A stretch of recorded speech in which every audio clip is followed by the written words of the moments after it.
You know, Rob, it's real obvious when fancy transition Dan is not around, as he's known. This is true. Mr. Fancy Transition Dan. Yeah, it's just us, you know, bopping our heads to the sound, waiting for the algorithm to share with the people. We're live. Welcome to the Common Good Podcast, everybody. Wednesday, but we're going to talk politics like it was yesterday, because after the sun went dark, who knows what makes sense in the world anymore. Our first post-eclipse podcast. Yeah. What was your, I know a little bit, but tell the folks about your eclipse experience, Doug. I chose to go to the Rio Grande River, pronounced Rio Grande if you're in the Rio Grande region. Like Ariana Grande? Yes. And I don't know how do you, I don't order that size at the Starbucks. What is it? Grande? Is that the size at Starbucks? Do they pronounce it grande? Venti? Venti, grande, and Tall. large? Tall, grande, venti. Aren't those the sizes? Somebody should let us know in the comments. It's not that I do go to Starbucks. I just always get the big one. Always. Yeah. That kind of personality. Yep. But anyway, we chose to go down to the Eagle Pass, Texas, which for the United States of America was the first place where the shadow of totality, I mean, what a great phrase, right? The shadow of totality. Could be the name of our first album. With the shadow of totality was going to come through Eagle Pass, Texas first, after spending significant time in Mexico. So the first place you could experience it would be in Eagle Pass, Texas, if you wanted to be on U.S. soil.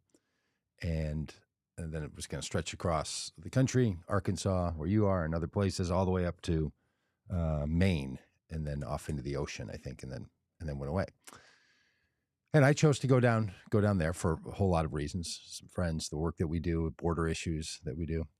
And it was just lovely. I ended up going across the river into Piedras Negras, which is the town, the Mexican town, the kind of sister cities.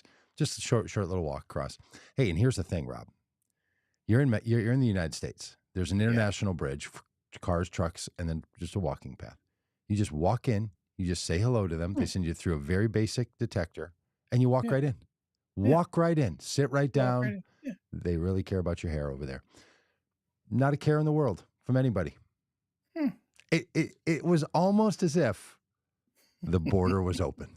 And then we just turned around, came back the other way, and then coming back to the United States, the people inspected us pretty aggressively in comparison. Wanted to see ID, wanted to check, see what's in our bags, all the rest of it. But anyway, just strolled right into Mexico. We'd done this over the course of a couple of days. So I ended up not watching the eclipse in the United States of America. I guess technically I did not end up watching the eclipse from the land of Mexico. I watched it from the international border with my feet in the Rio Grande River. It was spectacular. And there was all kinds of worry about clouds because I don't know how many days, 12 days a year, like Eagle Pass, Texas, has some cloudy weather, some ridiculous small number like that. One of them was Monday. It was overcast and leading up to it for the hour and a half of, you know, the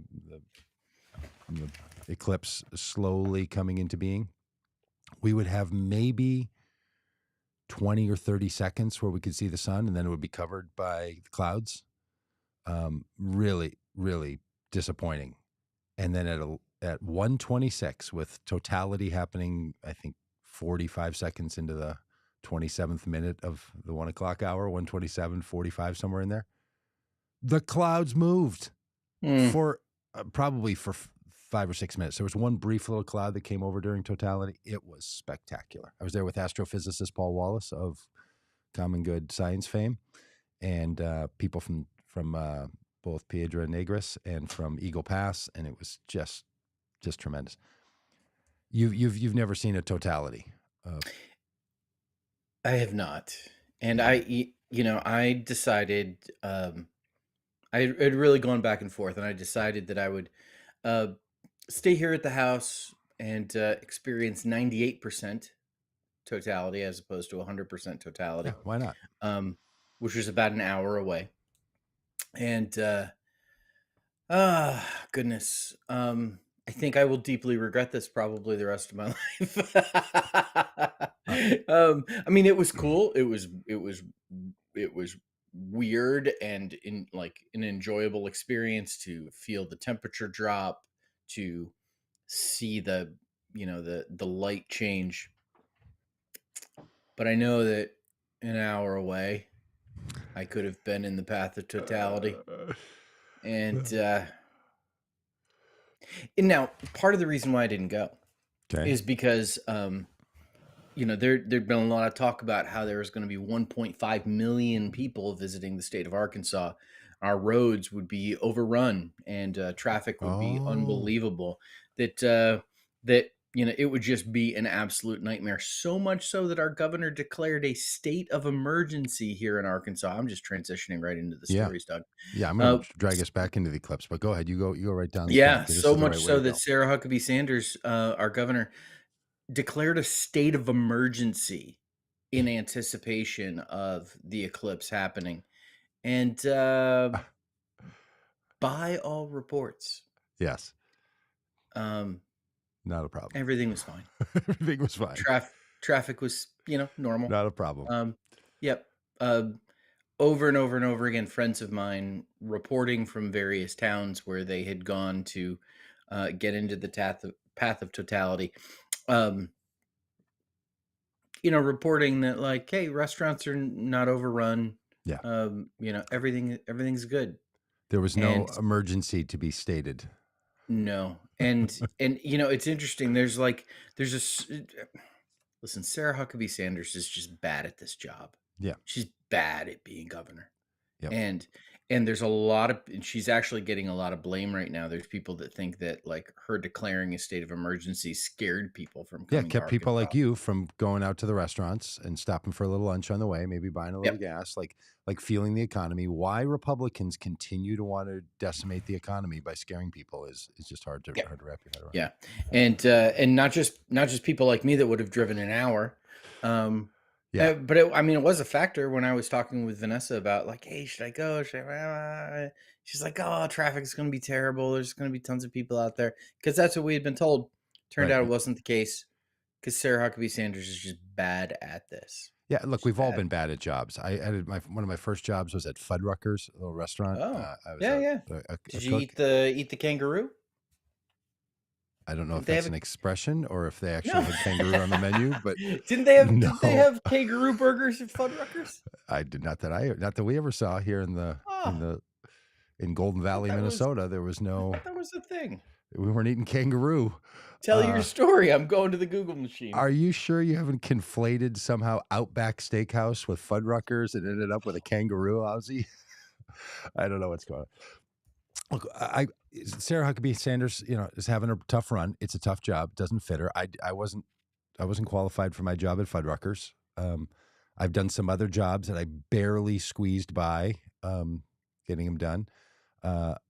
Even just basically showing up and getting the job done. And so, I quit those jobs though. I quit at Mhm. Fuddruckers, and Yeah. I did learn a lesson about people quitting jobs. One of the guys I was working with was fired by the boss at the start of his shift, and then the boss asked him to finish his shift. Yeah. Oh, just the worst. He put his hairnet under a person's hamburger on the bun on the way out.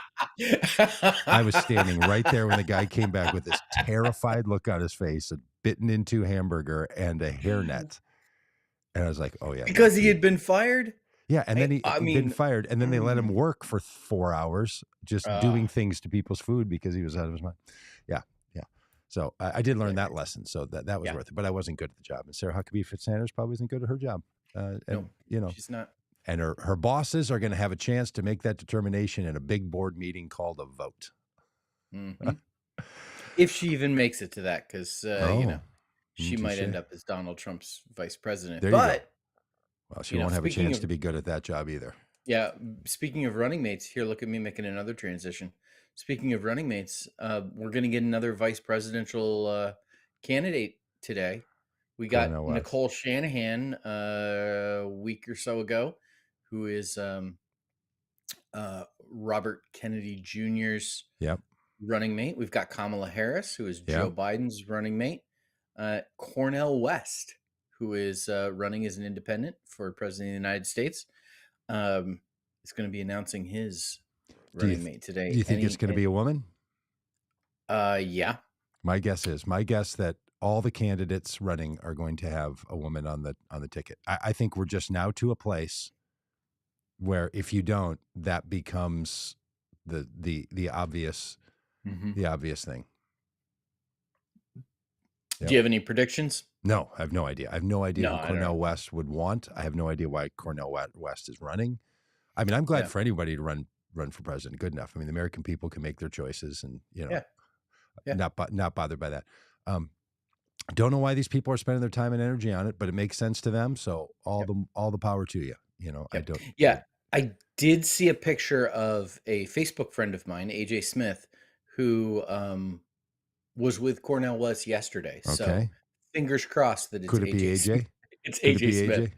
AJ? Fingers crossed that it is. Yeah. Well, if an independent candidate who's more progressive than Joe Biden and wants to run because Joe Biden isn't progressive enough on progressive issues doesn't go with a woman, I just think it's going to be a conversation point no one's going to want to have. And there are a lot of Yeah. women. There are as many women capable of being vice president and president as there are men. So Probably more. could we please make this normative?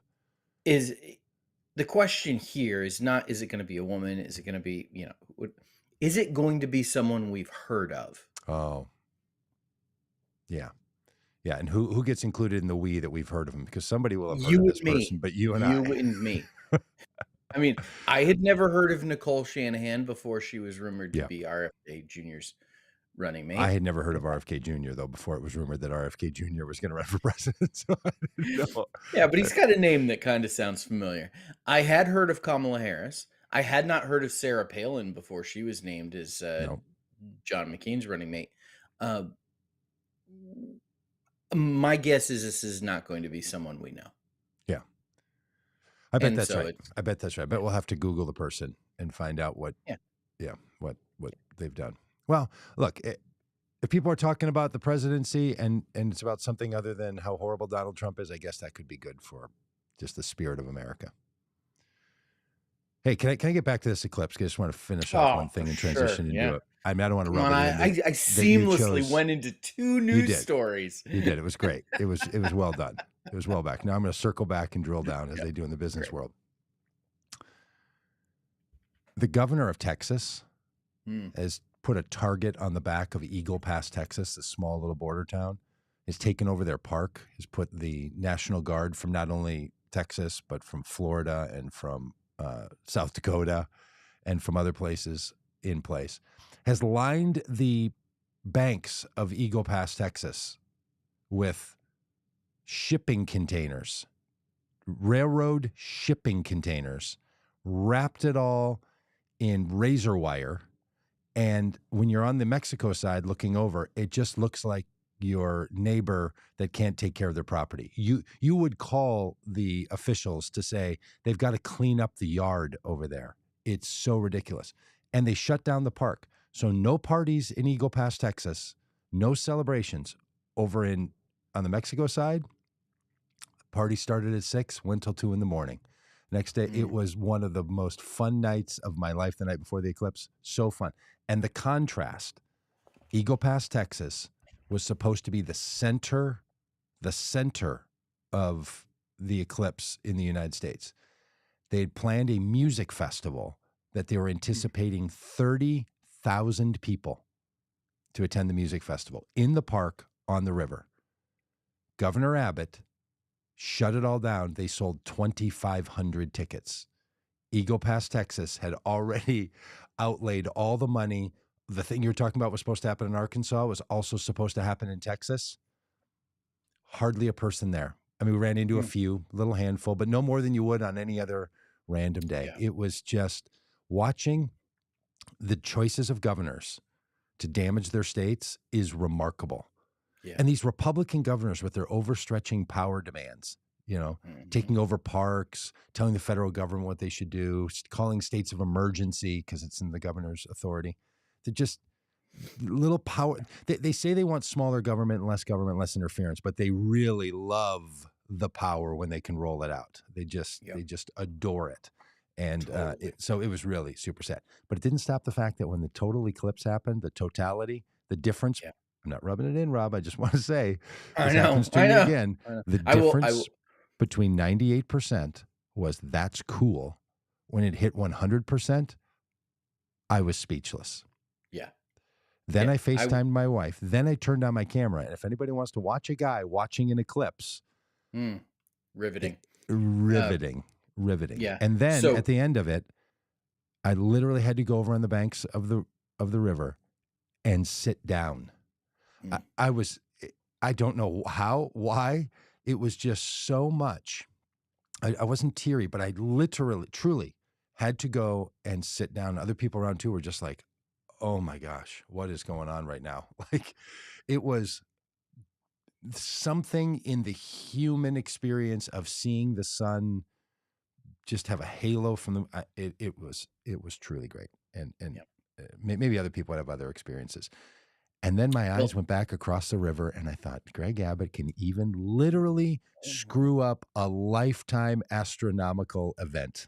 yeah. This guy Well, we're what, 21 years away from this happening again, something like that. in the US. Um, You could go a lot of yeah, places in yeah, the yeah, world to find for one if sure. you need to. Yeah, Yeah. yeah.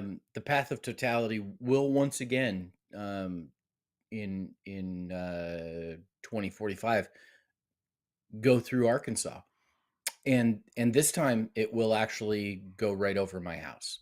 And I live in the path of totality for the 121 years from now.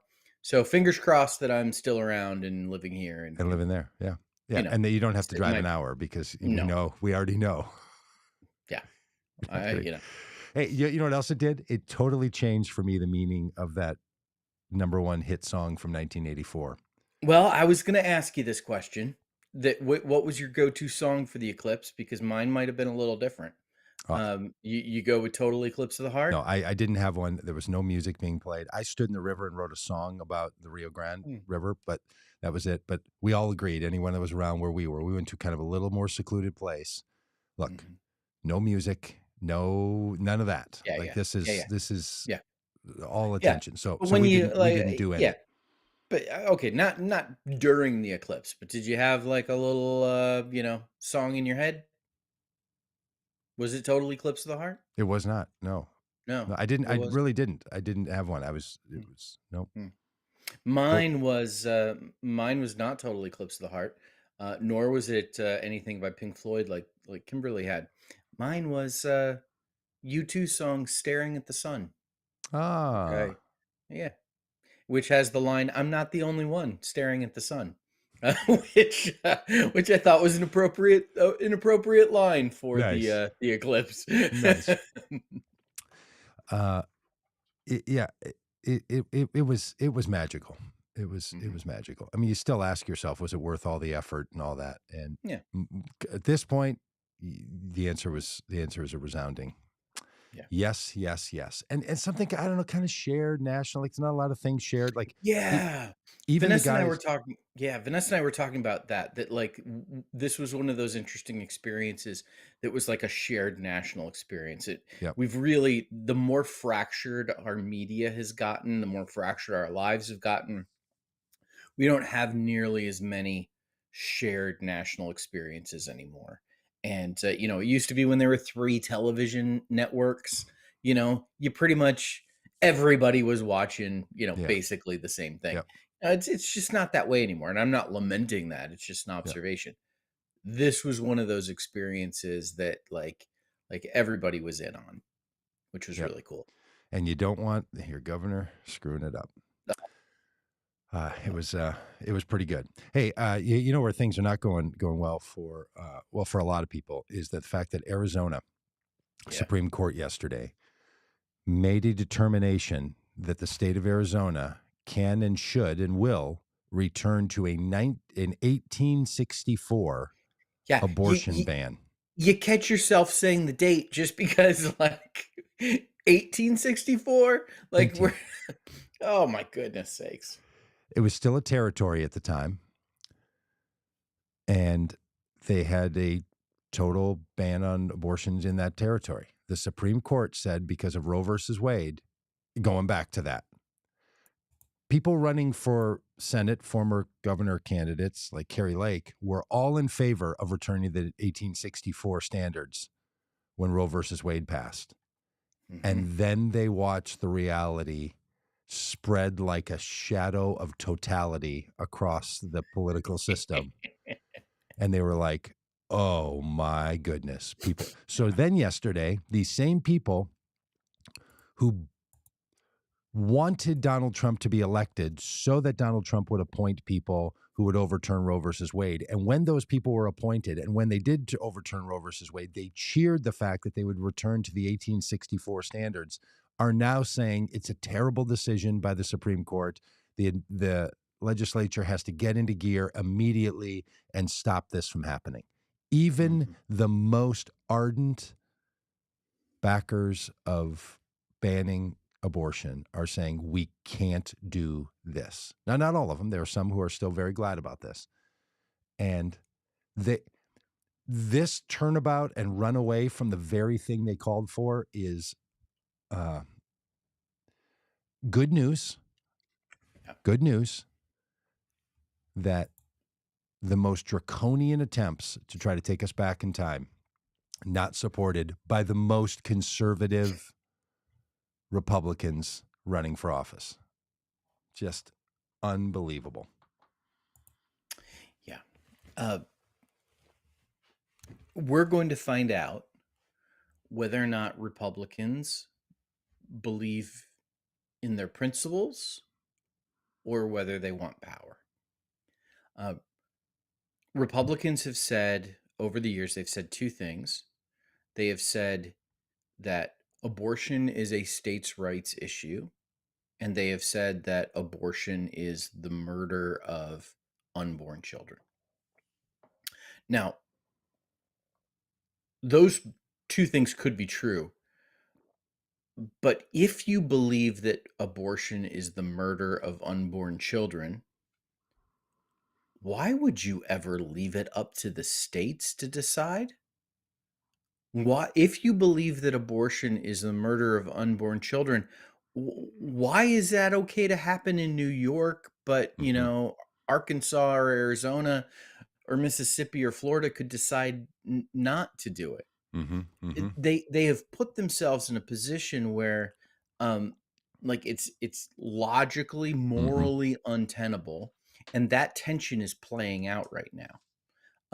So you've got Republicans who are, um, you know, saw the overturn of Roe v. Wade in the Dobbs decision as a great first step, which opens the door for them mhm, to mhm. then ban abortion nationally. And so we've got people like Lindsey Graham and many, many evangelical leaders that are, calling for a national abortion ban.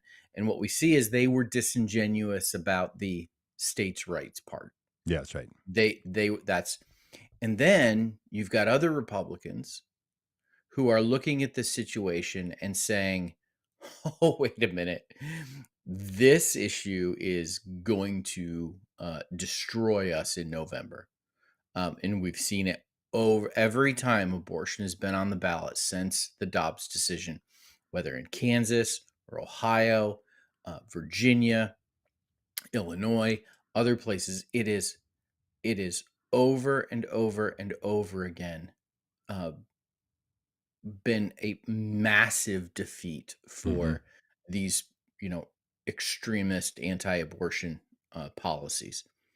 Uh, and so what you have is there's a large group of Republicans that are now saying, oh, wait a minute, and Donald Trump included.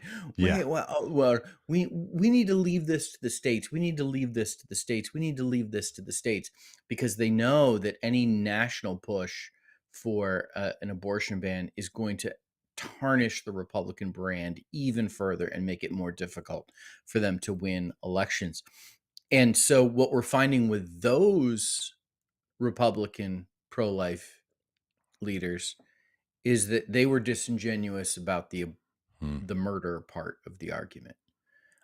Now, when you leave it up to the states, you open the This door is yes. to the most radical decisions to be Yep. made, like You get this. in vitro fertilization needs to be outlawed Right. because all of those frozen embryos are human beings. Or this law that we have on the books from 1864 needs to Mhm. be uh, or a 10-year-old girl in Ohio needs to be Mhm. prosecuted. Like like this states' rights thing opens up Republicans even more. Yes. So then you've got people like Donald Trump and now Carrie Lake backing off because this is a horrible issue Yes. for Republicans. So it's I mean, we have to defeat this stuff. We have to win at the ballot box. And the more Republicans do this, they're really in a Right. catch-22 because They if are. they leave it up to the states, they're gonna get these horrible, like, just totally extreme decisions, Yep. Yep. and if they go for a national abortion ban, like, they just look like hypocrites, and that's a losing issue too. They nationalize a losing issue instead of keeping it, confined to Yeah. certain Right. pockets in the country. They're just they're really up a creek with this one. Yeah, it's been interestingly, it's been an unprincipled argument that Republicans and anti-abortion Republicans have been making about abortion all along. They sound very principled when they Mhm. say it, but when you actually get into the conversation with them as you're raising, the principles they're holding don't match, their behaviors don't match it. And it's been a desire they've had. They've just been convinced that abortion is bad and Roe versus Wade was wrongly decided. These two things just got glommed together. And now we're living in a world where they're seeing the ramifications of it. And I think the Squirrely Prepper lifestyle says in the chat, there was a particular senator in in Arizona that was like, "Hey, we are not going back to a time when we are locking up doctors and women like the 1864 ban demands from us." And the fact that these states have not taken seriously their trigger laws to go back to previous laws, it just shows this was never principled. They didn't really believe it was going to happen, or at least the thoughtful people in those groups didn't think it was going to happen. And it's going to be real damaging to people who live in Arizona. Like in addition to the political side of all of this, right? This isn't just like they called the wrong play and then, their team is going to lose. This These kinds of treatments of women and this kind of messaging that gets sent, it's really harmful. And it's really harmful to women in Arizona. And there's a lot of people really scared in Arizona right now, and they have a right to be. So this continues to reverberate, and this is why these elections matter so much. And I was just about to Yes. make a "but what about her emails" joke, but I'll somehow soften that by saying I was going to make that joke and then didn't, and then made a joke.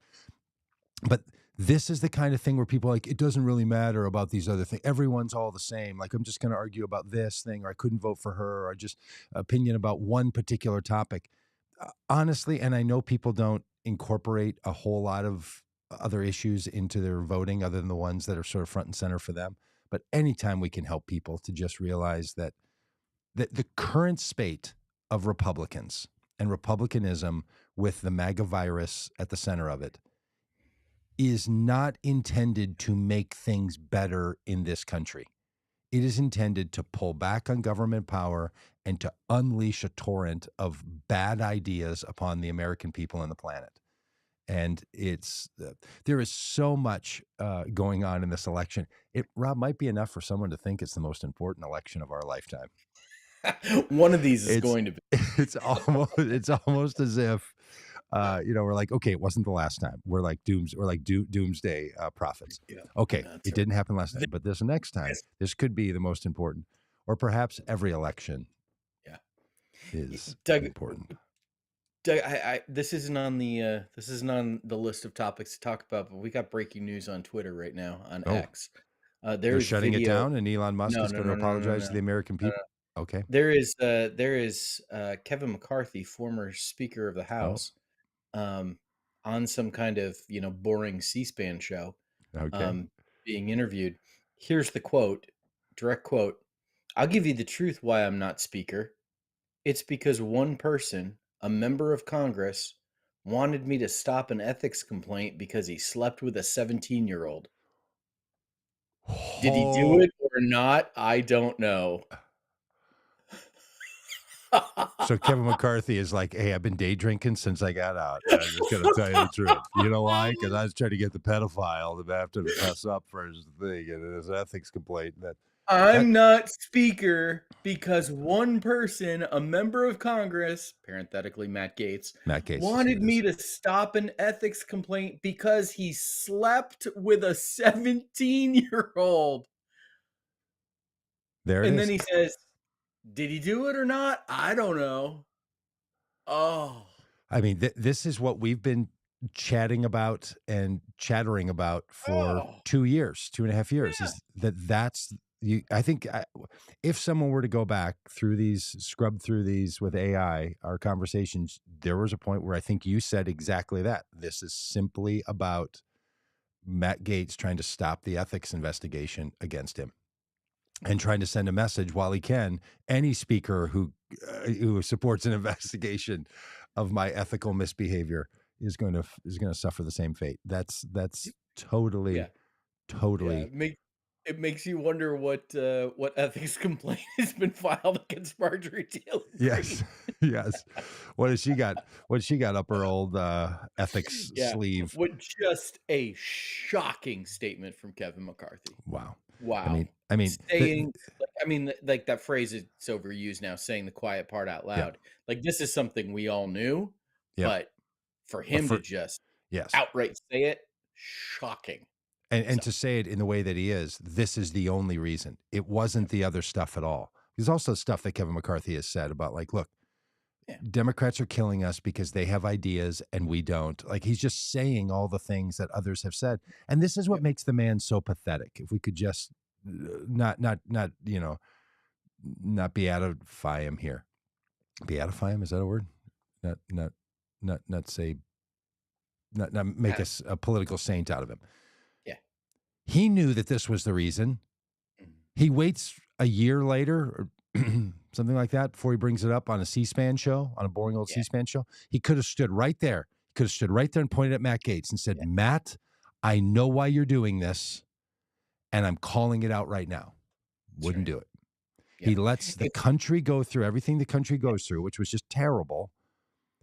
It's the same thing with all of these, there's all these stories now about like all of like no cabinet member from Donald Trump's administration supports him. Yeah. No, none of his former staff support his candidacy for president. What Why didn't you say something then? Yes. Like, why did you not walk out into the White House briefing room and start saying the guy in that office there is a threat to Yeah. democracy and the country? Yeah.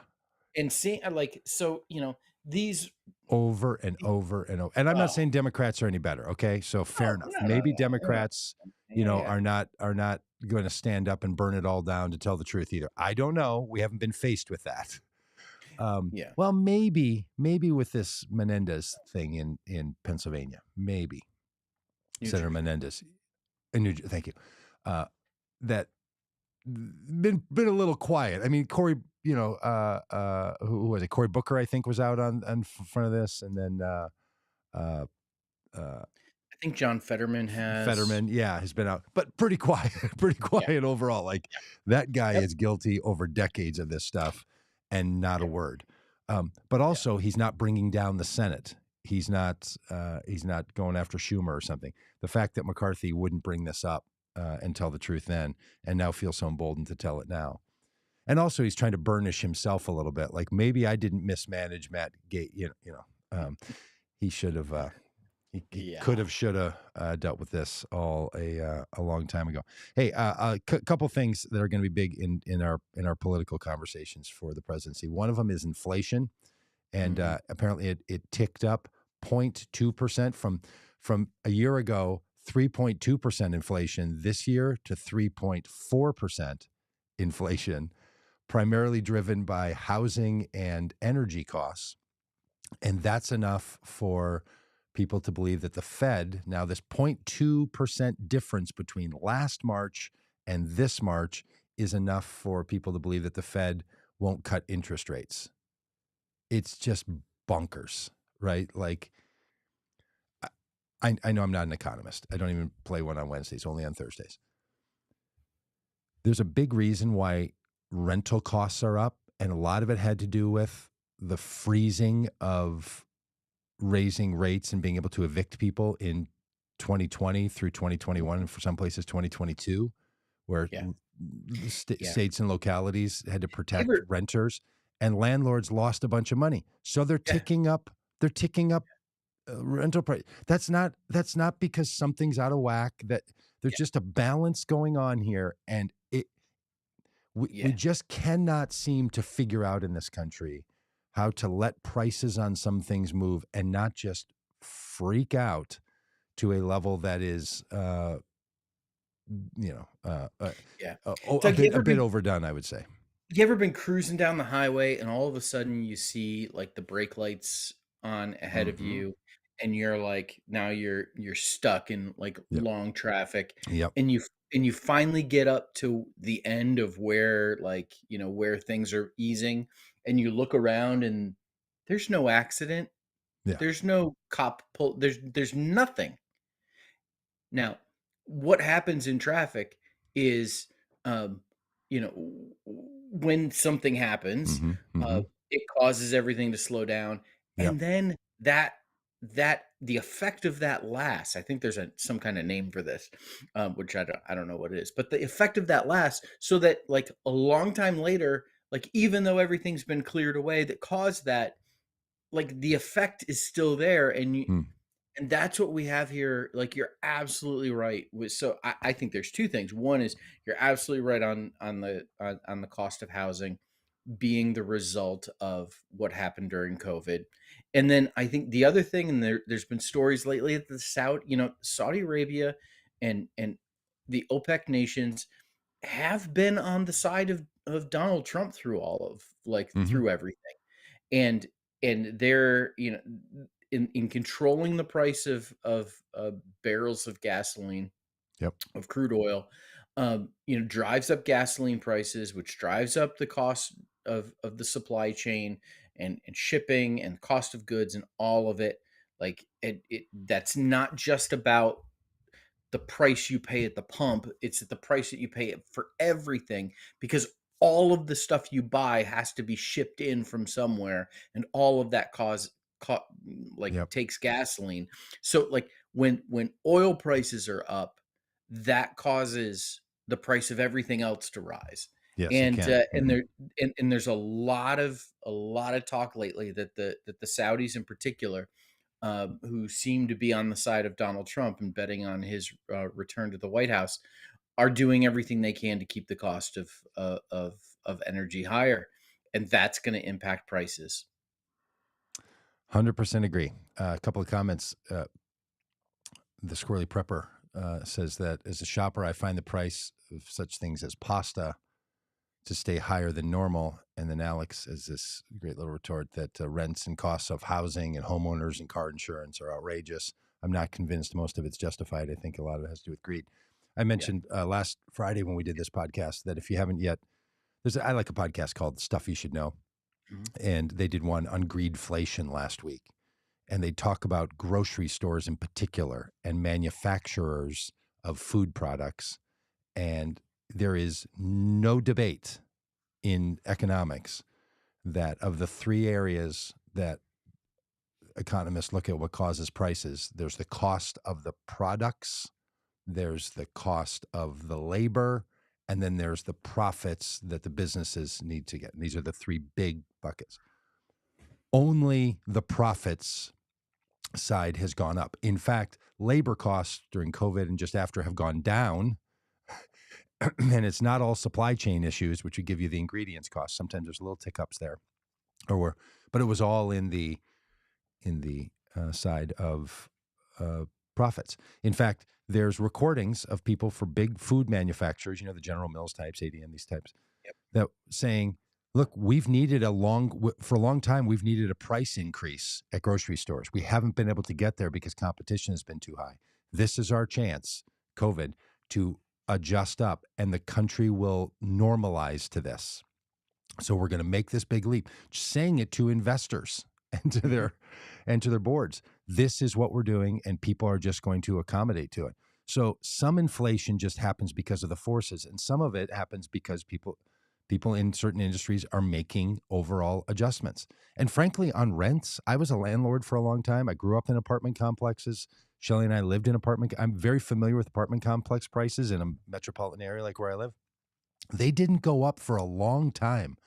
There was a long time where $750 to $1,100 would get you an apartment. And now that's, doubled or something. And it just sat for decades way too low, way, way, way too low. Now, I'm not saying it's good or bad. I'm just saying it didn't follow inflation. That's what I mean by it's way too low. People are making adjustments for all kinds of reasons. And inflation is not out of control. Greedflation is a real problem. The government has to figure it out. But all of this, And none of it is Joe Biden's fault. there we go. None of it. I mean, the thing that would be Joe Biden's fault is that more Americans have more money, more Americans have more jobs, more money is being invested from the federal treasury in things that matter in this country, infrastructure and all the rest of it. That's Joe Biden's fault, that more people are working, more roads are being fixed, and more investment is happening in this country. Yeah. Fully to And blame for that. He and you is know what else that Joe lands Biden did? squarely on the Yeah. old boy's shoulders. Yeah. Yeah. And know what else? What? He should just get rid of student debt. Just You're student on loans should fire. just You are be on fire just today. wiped out. Your Just transition game is top notch. Uh, popping. Yeah. as Biden So, backs more student loan debt relief, the headline says the right eyes another court fight. You know what I love about Republicans in today's political scene? They love uh, themselves an unelected judge to be making oh decisions about yeah, and policies. They're yeah, and just all an about the activist. unelected Yes, activist judges. yes, an activist judiciary that can Ye- strike down what they Yes. don't like. Yep. Uh, Yeah, so, Joe Biden's doing this for a couple of reasons. Number 1, because it's a good idea.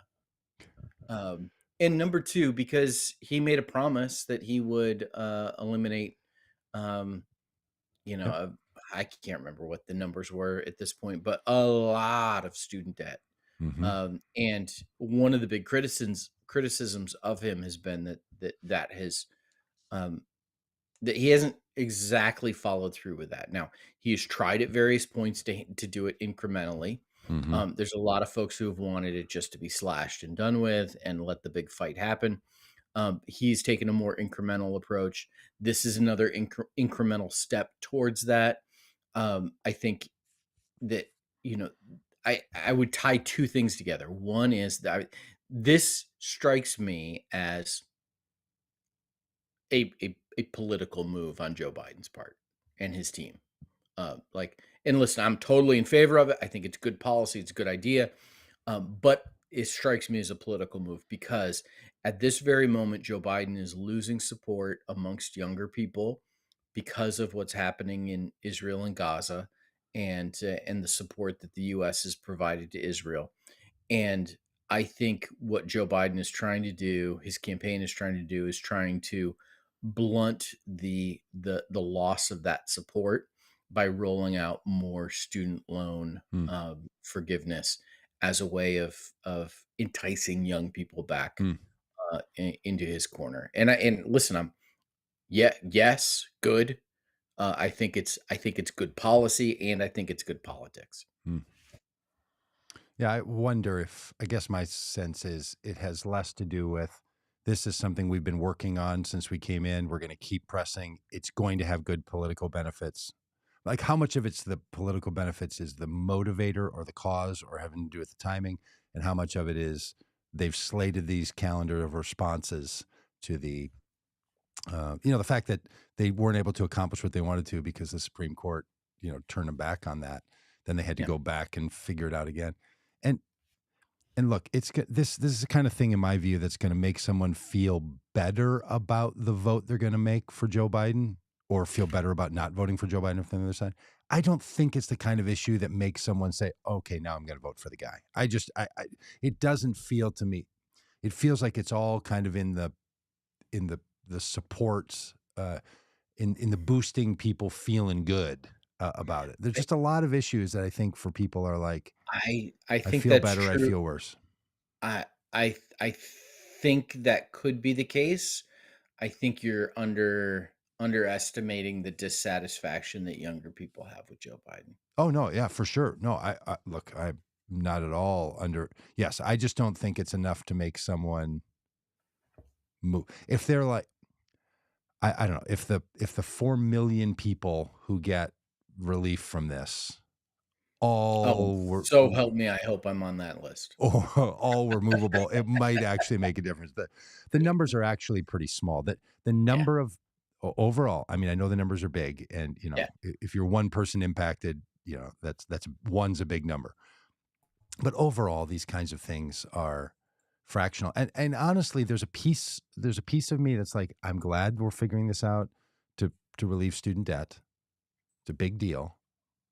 But shouldn't we be figuring out why there's student debt in the first place? oh, And shouldn't we be sure. approaching some other issues rather than sliding in with the sandbags just in time to Yes. stop the big storm? I don't know. It all it feels like the Yeah, kind of thing we just and they've been working on it. I mean, Barack Obama was the one who pulled the federal back student loans back into the federal government because they had all been sort of distributed out to private banks and stuff, and he pulled it all back in. Like they've been working on this for a long time, yeah, but not really working on how we think about our economy and how we fund education overall. Like it feels like one of those things that the more you get into it, you're like, well, why do we have this problem in the first place? yes. Kind of thing. Well, as you mentioned, one of the big questions for Biden is Gaza, and this headline from today in Vanity Fair says, "In Wisconsin, Joe Biden can't escape the war in Gaza." No, look, it's a big deal. They've moved a lot. If you were to take where the United States government is and where this administration is on the support of Israel's violent attacks on Gaza, they've moved a long, long way. Not far enough for a lot of people, and probably will never go far enough for a lot of people. But Mhm. it's pretty clear that there's been big debate inside the decision Yep. makers, and these are indeed thorny issues. But if by November the U.S. government is not either in full hostility to the Israeli government or hasn't stopped this from happening, that's going to be a real problem for Biden, and should Yeah. be, because this is Yep. this is one of the things that we all sort of said. Oh, and a bonus what you get if you elect Biden is you don't have Trump anymore. You have a sane person. You have someone who has competency, and as it turns out, on international affairs, he's actually going to be ready for that one. You know, if you buy the big SUV, that one time when you decide to go on the bike trip for the family, you can put 5 bikes on the back on this one. The one time you need it, this is the time. He better pull it off, and he better do it before August.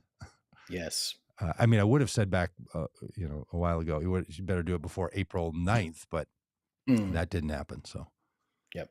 Totally. In complete agreement with you. well, then is that a good place to stop It's a the good place madness today? All right. to Hey, stop it. thanks. Thanks for all of you. Squirrely Prepper's dogs have popped up, so they've got to go. Yep. But Alex, Kimberly, Shelly B, Yeah, um, but Shelly B, and I are buddies, and we're also shared fans of the Stuff You Should Know, and are going to go see them live. And she heard the call out. Shelly, nice to see you nice. on here. Nice. That's fun. Joanne? Joanne Yabbits, all of you. Did we miss anybody? I Sorry don't for all think of so. you saying they popped in earlier and we're like, man, we're late. Well, partly because we've been very hit and miss over the last few Mm. weeks, and then we're doing politics on Wednesday and started at 9. I mean, again, Just all um, over the place. we're we're Completely unreliable. we're doing our best. Yeah. And what do you do when your best just isn't good enough? That's the question. People always just teachers or whatever be like, just do your best. Really? That's what we're doing here? Just trying? Shouldn't we get people who are better at this than me instead of me doing my Right, best? right. Because there's people that are better at this. Yeah, Well, not this, Rob. You and I. This is our little cozy corner. This is our little absolutely. comfort zone. All right. Anything else? Yep. Okay. Goodbye.